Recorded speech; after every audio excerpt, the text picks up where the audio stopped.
Guest 666 is potentially the most overpowered killer in Forsaken. The catch is, it is about the hardest to use, and it's really difficult to understand.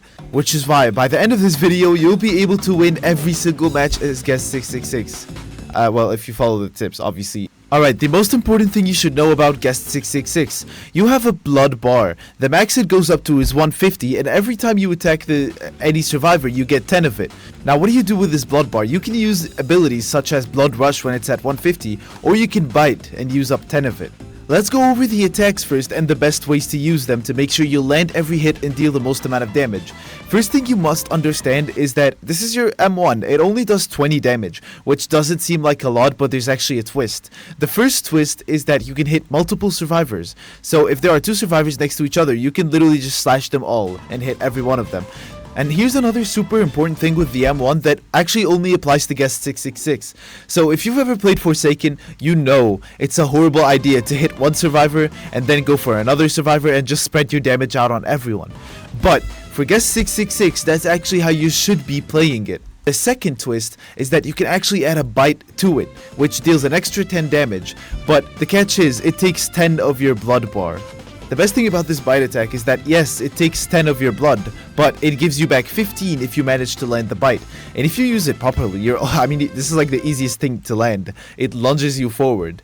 So as you can see, I have 105, but if I miss my slash and just hit the bite, I still get more blood.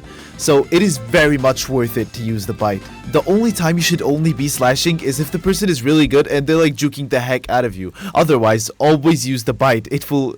Okay, somehow I didn't land that, but yeah, it will always be beneficial for you. Another thing that the bite does is that it applies hemorrhage. Hemorrhage is extremely important. As you can see, the normal slash, it doesn't apply any hemorrhage, which means he's not bleeding or anything. And you can't see any red around him. But if I bite him, even if I miss my slash, you can see that now he has a red aura. Now, what hemorrhage does is when you bite a survivor, it adds a long timer effect on their character. And what that does is it reduces the survivor's maximum HP, which is actually insane. Now, the bite is actually slightly nerfed if you miss it. So if you miss a bite during a chase, it will actually slow you down for a little bit, which is why you never want to use this when you're far away from a survivor. So if the survivor is all the way over there, I do not want to try to lunge forward from over here. You can still use it from far. This is pretty freaking far, but I can still lunge towards them and get the bite. But yeah, you can't use it just to get closer to the people in a chase. Next up, Demonic Pursuit. This is the super exciting ability, which lunges him forward. And the more you look up, the more, Guest 66 jumps up. And if you manage to learn how to aim this properly all the time, then you can literally just go anywhere in the map you want. That's what makes Guest 66 broken. Now, I will never change my mind. This ability is too freaking overpowered. You can jump over the entire wall if you wanted to. If somebody's trolling you from the other side, if you could just land a proper Demonic Pursuit, boom, you got them. Now, if you just press Demonic Pursuit once and let go instantly, it's actually gonna go pretty slowly and it's only gonna deal 26 damage. But the longer you hold it down, the faster it will make you go and the more damage it will deal. So as you can see, I didn't even look up or anything, but I'm dealing 40 damage instead, and I can lunge way faster. So when you use Demonic Pursuit, you should always strive to wait a little bit longer. Unless they're turning around a corner and this is your only chance, I guess. But it is almost always not worth it to use it instantly. Another thing I see is that Guest 666 players sometimes get lost in the map and the survivors are too far and you cannot find them and the timer is running out. Remember, you can always use your Demonic Pursuit as transportation. You don't always need to use it to attack somebody. So as you guys can see, the last survivor is all the way over there. It's very difficult for me to get to him if he's just running the opposite direction all the time, which is why I could just lunge literally all the way to him, and I didn't mean to land on him. That's a bonus, but you don't need to land on him because you will end up next to him anyway, and the Demonic Pursuit will be cancelled, and you can just start chasing them when you're right next to them. Now, when is the actual time you should use Demonic Pursuit 100%? When a sentinel misses. If you're in front of a Shedlitsky and boom, they slash and they miss, they're vulnerable to the Demonic Pursuit. They do not have enough time to get away from it. That is an easy Demonic Pursuit. This also applies for Chance, Guest, everyone else. The biggest tip I have to give for Demonic Pursuit is catching people off guard. It's so hard to land, right? No problem. Let's say I'm pretending to chase a survivor over there. You can always literally just suddenly turn around and attack the person right behind you. This is the most insane strategy ever, and it always works. Oh my god, what is going on with my guest? Holy crap! So when you're in a chase, there will always be a point where the survivor almost runs out of stamina and stops, so they can do their little stamina management. Look at him. He just started walking and then he will start running again. So you should try to predict that point. So as you can see, he just started walking, and when they're walking and saving their stamina, they literally have no option. Next ability is Infernal Cry. Guest 666 lets out a scream. This is kind of like a huge corrupt nature. It's fairly easy to land. Now remember, never use this ability during a chase. It will almost always never help you. And if you really want to blind them, it will still slightly slow you down, as you guys can see, which really sucks. It will definitely like destroy you in a chase, so never use it during a chase. Like, I genuinely believe that ability is just there to make you feel better about yourself. Like, ooh, I hit him. No, you didn't do anything. They get slightly blurred, but they can still see. Next up we have Blood Rush. Now a lot of people just wait for this to become Blood Hunt and turn red and then they use it. The ability itself is actually really useful. What it does is it highlights everybody that has hemorrhage, and if you followed the rule where you spread your damage around everybody, then you can pretty much just use it whenever you want. Just look at everyone. That is insane. It's really good. And the final ability is Blood Hunt. You get this when you get 150 blood. This is the most important ability, and it has a catch. The timer continues dropping even if it doesn't show. It's not going to be visible, but the timer is actually still going.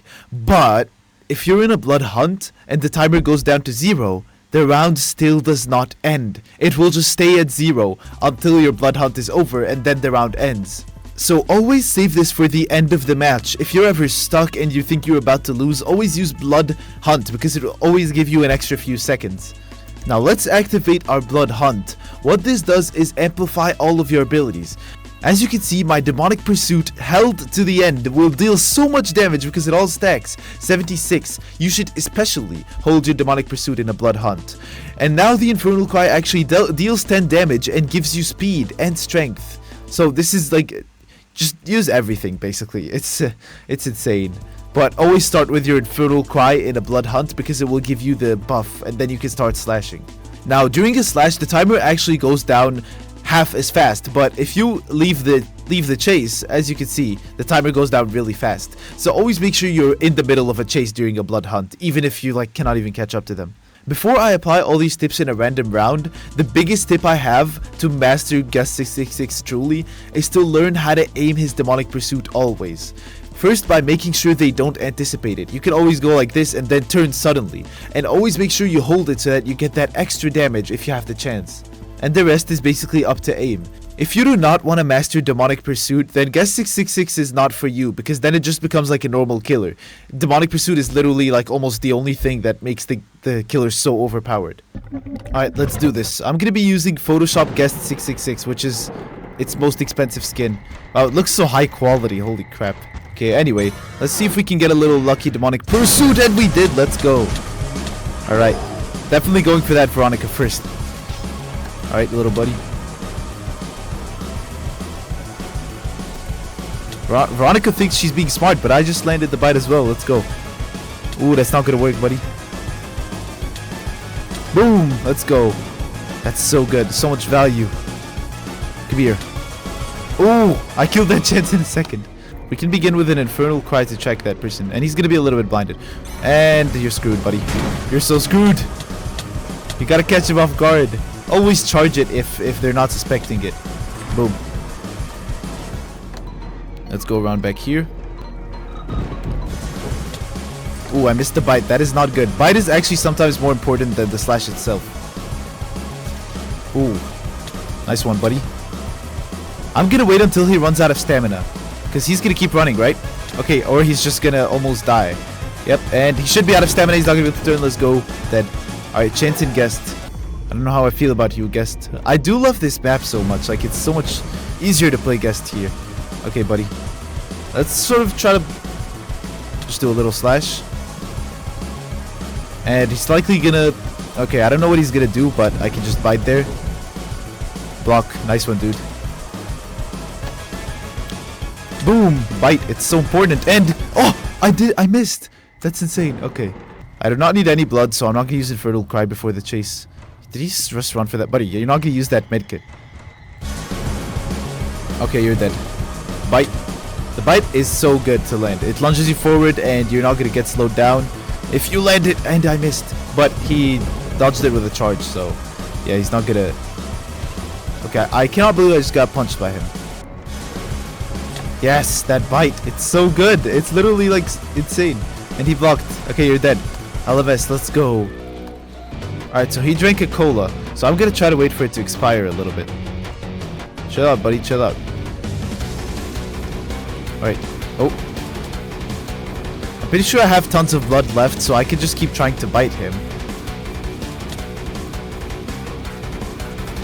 I highly recommend you always use your bite.